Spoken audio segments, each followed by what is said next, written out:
ডাকতে বলে আল্লাহ, এই বান্দা তোমার কাছে 2 রাকাত নামাজ পড়ার পারমিশন চায়। আল্লাহ তাআলা ডাকতে বলে ও মালাকুল মউত যা, ওই বান্দাটার সুযোগ দিলা, ওই বান্দার সুযোগ হয়ে গেল। কারণ বান্দা দুনিয়ার কোন সিনেমা করতে চায় নাই, বান্দা দুনিয়ার কোন নাটক ফাটক দেখতে চায় নাই, বান্দা আমার ইবাদত করে আমার কাছে আসতে চায়। বান্দাটারে সুযোগ দিয়ে দিলাম, যা যা আজরাইল বান্দাটারে বল তোমার সময় এখনো ফুরায় যায় নাই। বান্দা নামাজে দাঁড়ায় গেল। নামাজে যখন দাঁড়াইছে, দাঁড়াবার পর আল্লাহর বান্দা সূরা কেরাত পড়িয়া, এই আল্লাহর বান্দা নামাজে দাঁড়াইছে। নামাজে দাঁড়াবার পর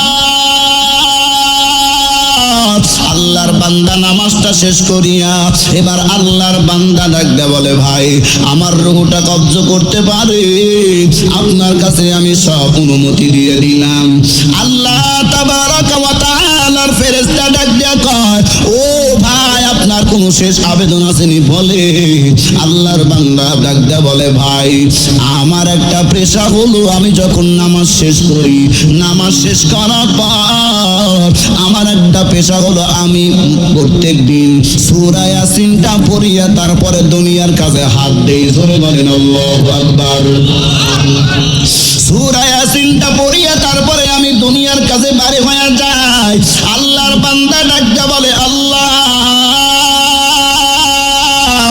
আমার সুযোগটা হবে নি, আমার সুযোগটা যদি হইতো সূরা ইয়াসিন পড়ার, তাইলে আমি আমার জীবনটা বড় ধন্য মনে করতাম। কারণ শেষ তেলাওয়াতটা আমার সূরা ইয়াসিন হয়ে যাবে, আমার কপালটা ভালো হবে। আল্লাহ দুনিয়ার কোন দোয়া কবুল করছেন তা তো জানি না, আজকে শেষ ফরিয়াদটা কবুল করে না।